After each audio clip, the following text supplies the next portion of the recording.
are coming up on February, and we know that T4s are due at the end of February. So if you are an employer, this is an important video for you, because this year, because of COVID and everything that's been happening, all of the different benefits that have been going out, there are some different rules and some different things surrounding T4s that we wanted to go over.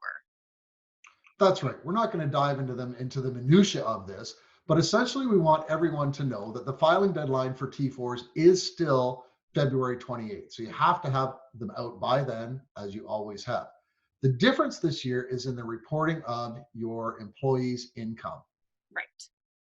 Because of the support programs, the CEWS program specifically, we have to report on the T4s income that matches those periods. Right. Instead of just one big annual sum, you got to divide it up based on the eligibility periods, right? Exactly. And so the tests that you're going to have to go through to make sure that you've got all of the correct information on there are much more substantial this year.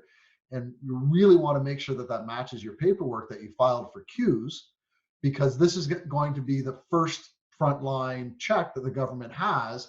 Did you properly qualify for the CEWS that you filed for based on your T4s? If they don't match, that's going to be a problem. So what happens if you are going through and you realize that you received CEWS at one point when you shouldn't have, or you weren't eligible, or oh crap, I shouldn't have gotten that? Is there anything you can do now, or do you just have to wait?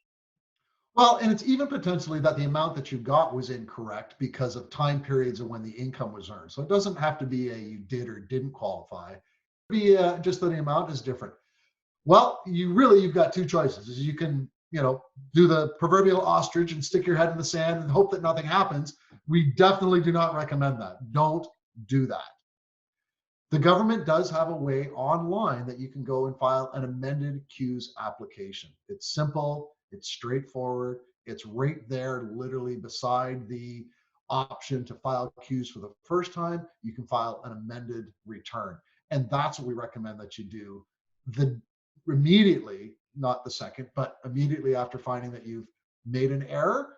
Errors happen, the government understands that, and that's why the option is there, so available to file an amended return. Right. So I can link that below too, just in case there's anybody who needs to go and fill that out. I'll link it, easy access for you, so that you don't take option number one and just avoid it. That's right. That would be bad.